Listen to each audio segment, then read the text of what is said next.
Well, good morning, and I'm Tim Shorrock. I'm a journalist. I've been in Washington, D.C. for many years, since about 1982, I think I got here. But I grew up in Japan and South Korea, where my parents worked as basically relief workers, working for churches, doing work in post-war Japan and post-war South Korea. And so I spent my entire youth in Asia, and returned to the United States when I was 18 to go to college. And mostly I've been in DC, and I've been a journalist pretty much all my life, with some work for NGOs now and then, but mostly I've been a journalist. So I was asked to talk about the importance of historical documents, and that's something that I know quite a bit about because I've done a lot of research on the Gwangju uprising, and particularly the American role in Gwangju before and after. You may know, if you visited the Gwangju 518 archive, that over a period of years, from about 1990 to about 2006, I obtained about 4,000 declassified US government documents relating to the uprising in the period leading up to it. I obtained these documents under the Freedom of Information Act, an important law that allows citizens to seek US government records on virtually any topic. So you can request these records, and the government, gives them to you with certain stipulations. Sometimes they deny your request for national security reasons, for other reasons, but sometimes you can get many documents of any period of time. And the stories in 1996, I published some major stories in my newspaper at the time, which was actually a business newspaper based in New York, and then the Korean magazine called Sisa Journal, which is now called Sisa In. And these stories, based on the documents I obtained, revealed information that had been hidden until then. And the information showed that the U.S. ambassador to Seoul, in the period even before Gwangju, before martial law was declared, that the U.S. ambassador, on the request of the Carter administration, the U.S. government, conveyed to the general Chun Doo-hwan in early May that the U.S. government would not object if Chun Doo-hwan and the Korean government deployed army forces to control massive pro-democracy demonstrations that were taking place in Seoul, Gwangju, and other cities. And after they gave this, what seemed like a green light, 10 days later, Chun Doo-hwan declared martial law, and then he sent special forces to Gwangju and also to occupy other Korean universities. My stories, when they came out, shocked many Koreans and led the government at the time, which was under President Kim Young-sam, to request its own copies of these documents. The fact that the United States had given this approval to use army troops later deployed to Gwangju showed to many Koreans that the Carter administration silently approved his use of military for political ends. And to my surprise, the day after my stories were published in Seoul, students and other citizens demonstrated in front of the US Embassy in Seoul. My documents, I later learned, changed the view of many Koreans toward the United States and made them much more skeptical about America's commitment to human rights and democracy. And they show how important historical documents can be in exposing the truth.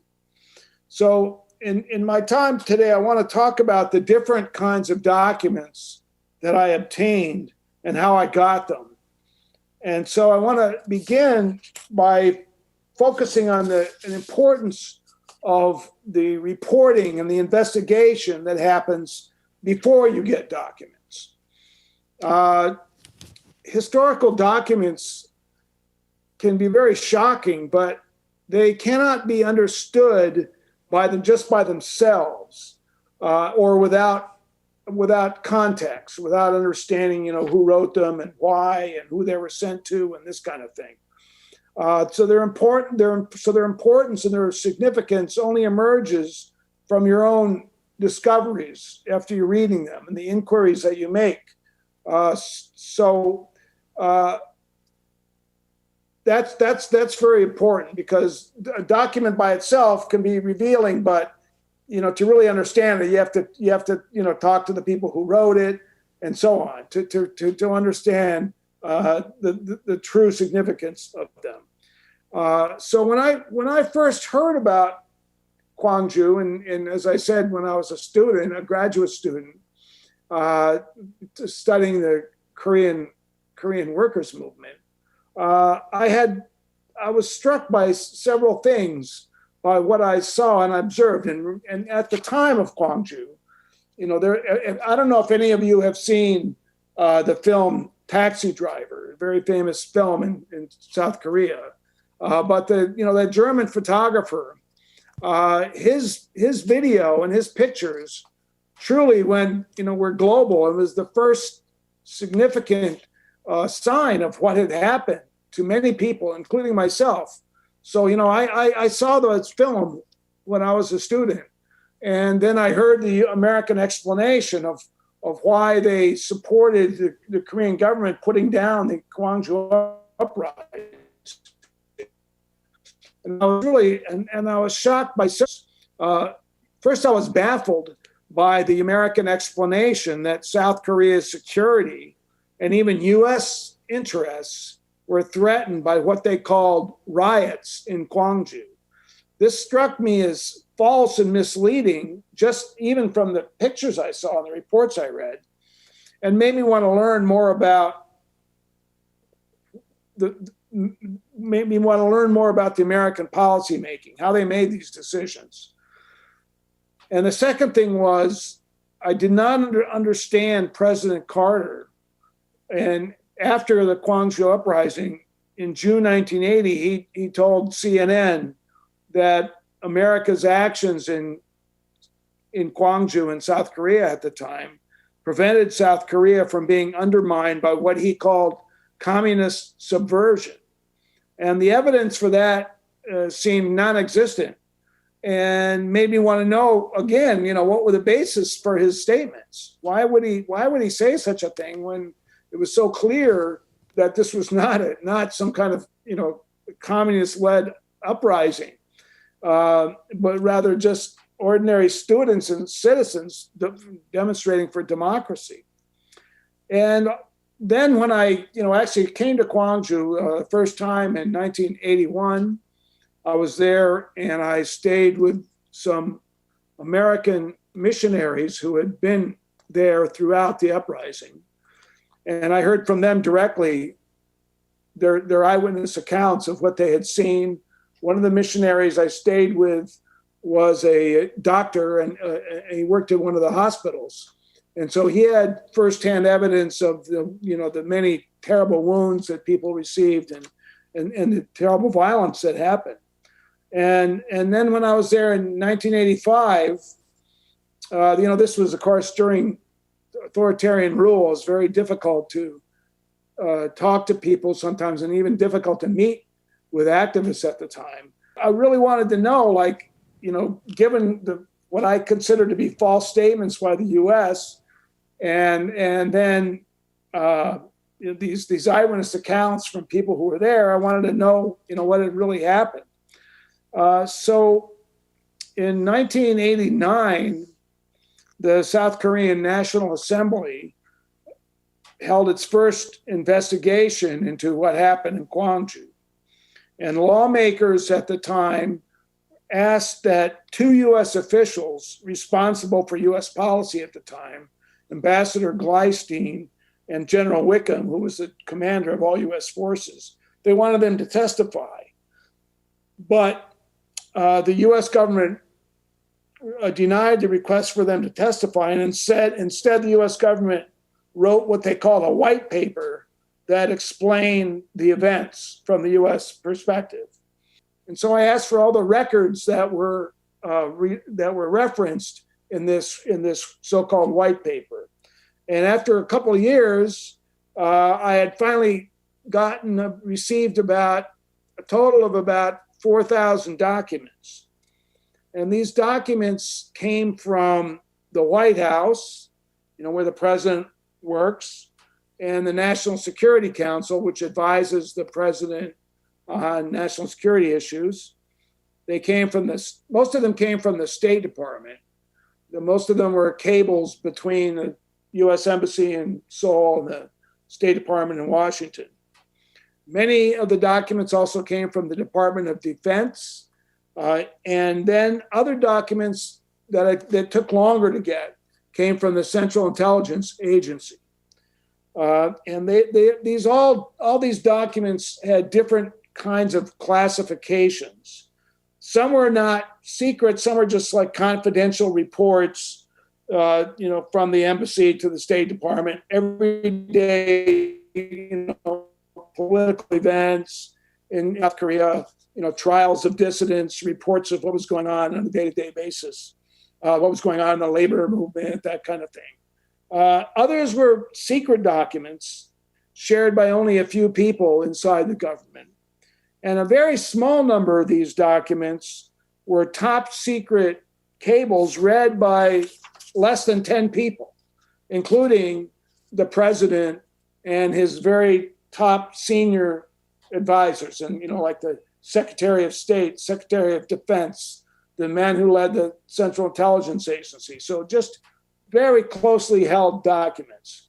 And those, of course, were the most revealing of all the documents I obtained. And in Korea, they were given the name of, they were called the Cherokee Files, because these top secret documents all had a kind of code name called Cherokee at the top.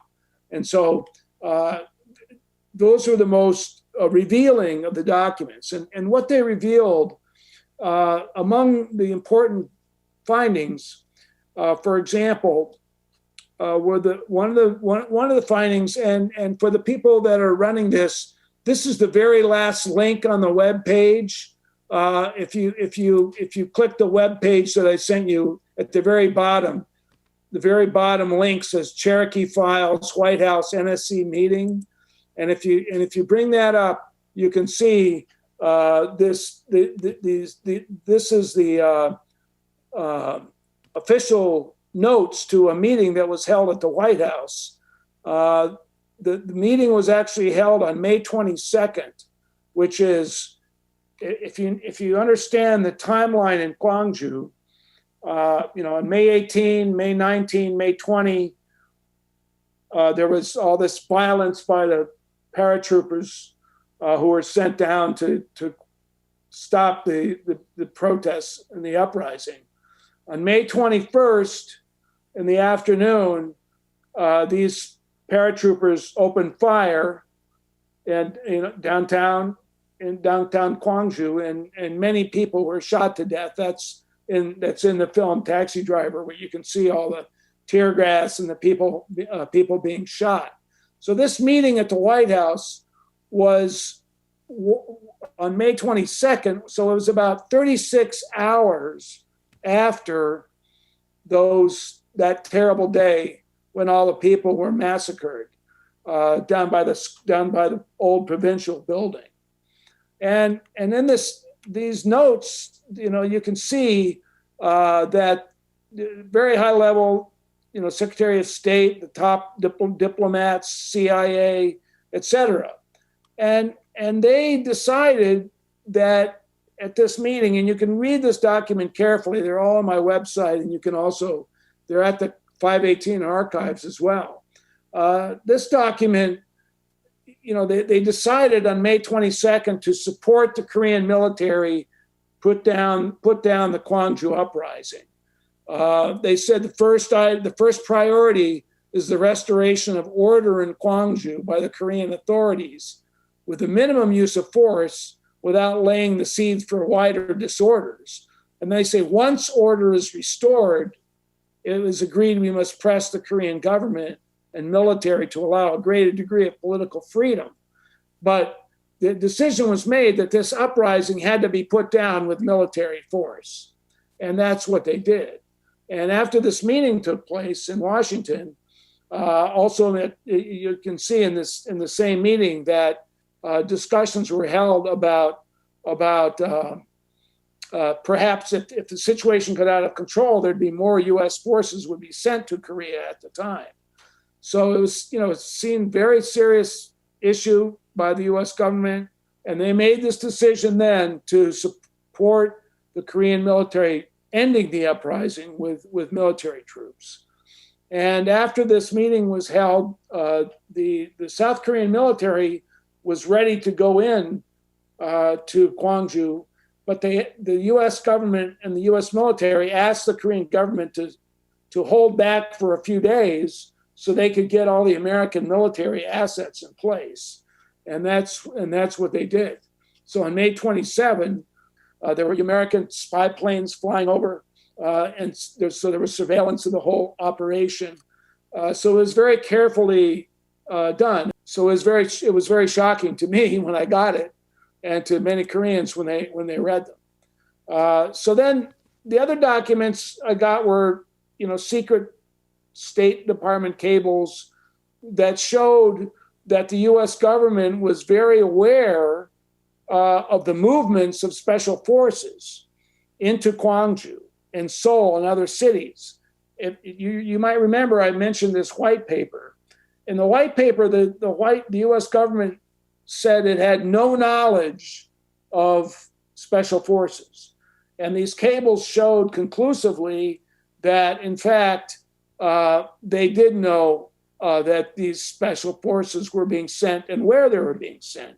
Now, that does not mean that the U.S. knew that these special forces were going to slaughter people, but they did know that they were being used. And they did know that these special forces had used extraordinary force in previous demonstrations, such as in 1979, October, in Pusan and Masan, when there was a similar kind of uprising that took place a few days before Park Chung-hee, the previous president, was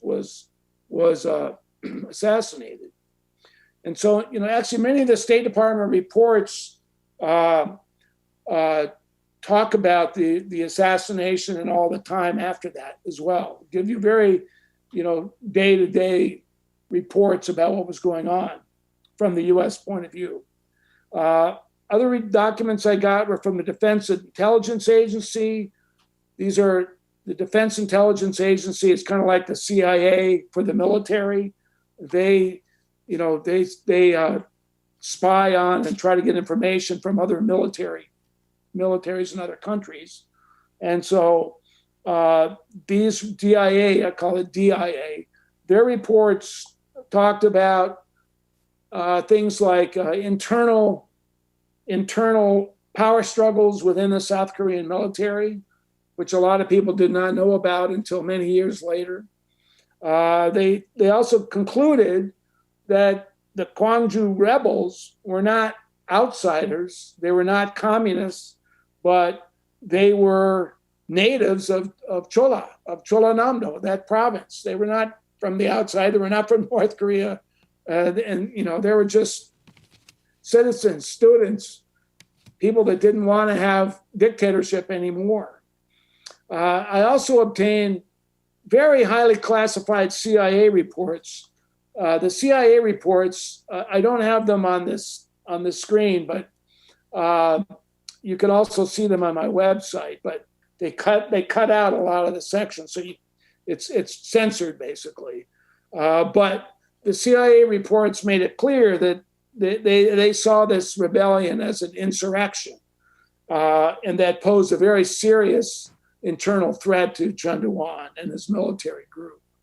And then as I mentioned, I also got these documents called Cherokee that were these most highly classified documents where they discussed the events only among the top leaders of the United States government and intelligence service and the defense services.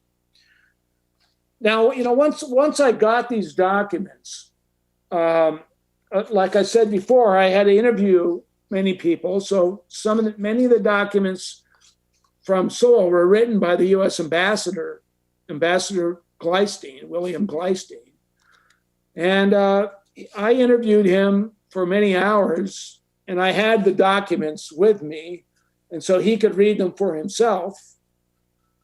And so he gave me his view and his interpretation of what he had seen. And sometimes the documents were written by him, so he explained why he wrote them. And then I also spoke to the top intelligence officer for Korea at the time, and I talked to people that were in the State Department, and then I showed the documents to some scholars who understood the South Korean political situation and the U.S. relationship with Korea. And so that's how I was able to put my stories together with the documents and the interviews. And of course, I kept, over time, even after my big stories were published in 1996, I kept getting, it took the CIA a lot longer to give me the documents. 40 years after the Gwangju uprising, there's still records that are out there that nobody has been able to get that would fill in the gaps for things that we still don't know. For example, even the South Korea Ministry of Defense has not been able to come up with a document to show who gave the orders to, have these paratroopers attack innocent people in the streets and beat them to death. Who gave those kind of orders? They still don't know who gave the orders to shoot on May 21st. That's never been found. They don't know who ordered the helicopter to shoot on the building in downtown. They still don't know that. So there's some important documents that I think someday we could get, including, for example, the records of U.S. military communications during the uprising with the South Korean military. As you know, the South Korean and U.S. military are as close as any militaries can be. I think the U.S. and Pakistani military have had close relations, but in the past, maybe not so much now, but certainly no country has a relationship with the U.S. military like the South Korean military does, where in times of war, still a U.S. general would be in charge. So the relations between U.S. and Korean military are very close, and I think getting those documents would be very helpful. I have personally encouraged the Moon Jae-in government to request these documents. I have tried to get them under the Freedom of Information Act, but I was denied access to these documents. In fact, I was told they don't exist, but I know they exist somewhere. And I think that would be helpful to get. Another set of documents, so there's still documents to get. And this is the last part I want to mention. So, the question is, do historical documents, can they bring justice? And many times they can. And the records you can get can help you establish the truth, and truth forces officials who committed injustices to take responsibility. Not all the time, but sometimes it does. And I think in the case of South Korea, South Korea did its own investigation under President Moon Jae-in, and his Ministry of Defense finally, after getting documents and hearing testimony from victims and putting the story together, a couple of years ago, the Korean Ministry of Defense apologized to the people of Gwangju for what had happened, in the name of the President Moon's government. And they also apologized in a separate kind of apology to all the women of Gwangju who had been victimized and inflicted with violence and sexual violence, even by these paratroopers, because women suffered greatly during that time. Documentation of these kinds of things, really can bring justice and can bring reconciliation. And so I don't think that full acceptance of responsibility has ever been taken by the United States. And it's my hope that someday, after reviewing its role in the events, that the US government might take it upon itself to apologize formally to the people of Gwangju for misunderstanding this uprising as a kind of, communist insurgency.